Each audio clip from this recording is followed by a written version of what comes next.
All right, we want to go back out to the Josh Stein camp in Raleigh. Josh Stein taking the podium. Let's go ahead and listen in. Thank you. Thank you. Thank you so much. It is a treat to be with you. Thank you, Governor Cooper, for that very generous introduction. And thank you, North Carolina. Tonight, the people of North Carolina resoundingly embraced a vision that's optimistic, forward-looking, and welcoming. A vision that's about creating opportunity for every North Carolinian.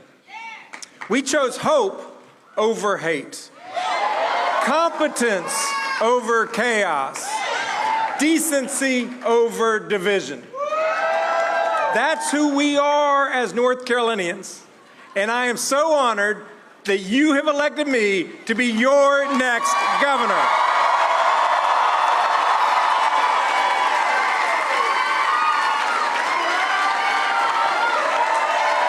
Thank you.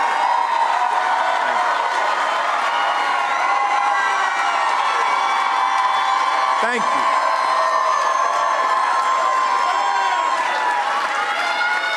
I've got an easy question, and I already know the answer, but I'm going to ask y'all anyway. Who here, like me, loves North Carolina? North Carolina is home. Home to remarkable natural beauty. Home to small businesses and Fortune 500 companies. Home to some of the finest universities and one of the best community college systems in the nation. And we are home to the best people. As we celebrate tonight, our hearts are with the folks of Western North Carolina who are still struggling. Hurricane Helene swept in devastation, destruction, and darkness. But the goodness of North Carolinians shone through. Neighbors helping neighbors, people dropping everything to lend a hand. And by the way, none of those folks cared whether the person they were helping was a Democrat, a Republican, or an independent. They just showed up because that's who we are as North Carolinians. And we will show up for the people of Western North Carolina to help them rebuild safer and stronger than ever before.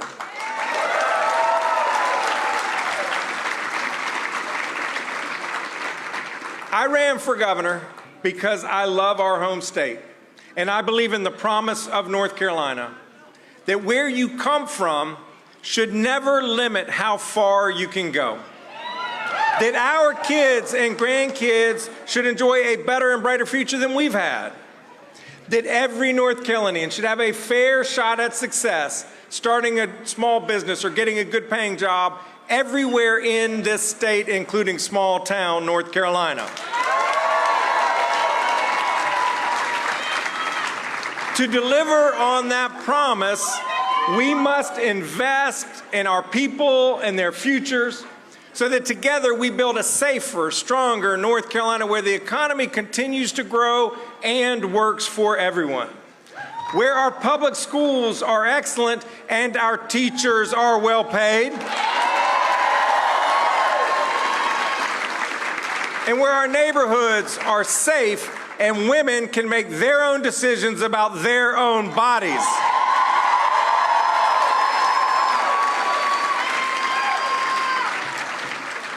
Just like rebuilding Western North Carolina, these issues, good jobs, strong public schools, safe neighborhoods, and personal freedoms are not partisan issues. They are North Carolina issues.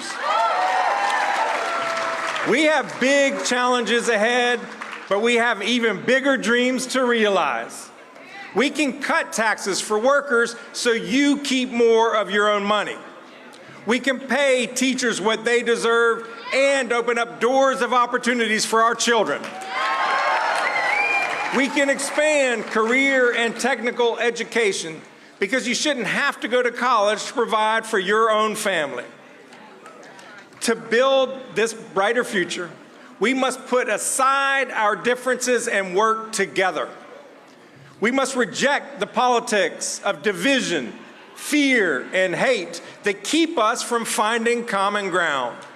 We will go further when we go together, not as Democrats, not as Republicans, not as independents, but as North Carolinians.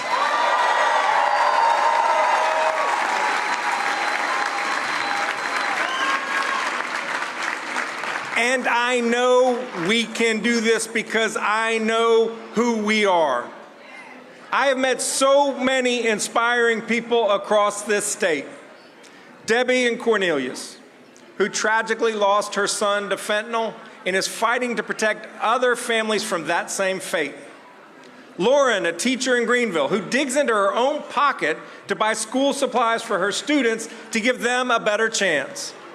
I want to thank everyone I have met along the way for sharing your stories with me. And to the thousands and thousands of people from every corner of this state who helped to build this campaign, I am forever grateful for your support. Thank you for believing in the promise of North Carolina. And if I didn't earn your vote in this election, I hope to earn your trust by working hard for you as your governor. All right, you've been listening to Josh Stein. They're the governor-elect of North Carolina. And right now we want to go ahead and bring in our experts here to talk a little bit more about it. Dr. Susan Roberts from Davidson College and Dr. Michael Bitzer from Catawba College. Dr. Bitzer, we're looking at these races right now, and this one's been called, obviously, with the governor-elect. Attorney General races are back and forth. What are you looking for in that race?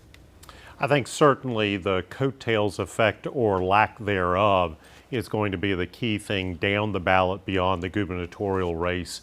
I think certainly we were expecting maybe some breakage down the ballot, but there doesn't appear to be. So we'll have to watch this AG race along with races for the various commissioners, for the superintendent of public instruction. This is really going to be a very interesting night for the state executive offices here in North Carolina. Dr. Roberts, we've talked a lot about the voting habits here of people here. A lot of them voted for Stein, some of them voted for Bishop, some of them have voted for Jackson. So where do you think they're breaking down as far as the profile of who these voters are, and especially also Mecklenburg County too? What is going to tell you about what Mecklenburg County does here moving forward tonight? Well, it's difficult to know about Mecklenburg County right yet, but I think what we're seeing is a lot of projections from the New York Times and others that show the race pretty much 40–50% in, and I think that's a mistake to look at. You need to look at the North Carolina Board of Elections side. I think it's, at one point, Robinson was supposed to be, plus the ticket going down, but I think this is going to be one of those ticket splitting that is really just limited to the gubernatorial race. At least that's the way it's looking now. Cabarrus County is not in yet, and that's one to look at. Cabarrus County. Who wins this election here tonight? Is it going to be black voters because they haven't turned out in Mecklenburg County? We did a story on that. There was a late push. Or is it going to be Latino, women, or is it going to be democracy issues? What's the real one thing that's going to win for you guys tonight that you're looking at? Well, we looked nationally. The NBC says exit polls that democracy is #1 on the ballot from the exit polls, followed by the economy, and then followed by abortion and immigration. But that was kind of a surprise. This was supposed to be the abortion immigration election. And so you never know what they're asking when they ask about protect democracy. It could mean very different things to Republicans from Democrats. All right, Dr. Susan Roberts from Davidson College and Michael Bitzer from Catawba College. We will certainly check back in with you here in just a little bit, get some more insight as this night moves along. Also, check out the QR code here, and it'll take you to all the website, our website, with all the results here as these results are coming in fast and furious on election night in America. Stay right there. You're watching Queen City News, the most local news in Charlotte.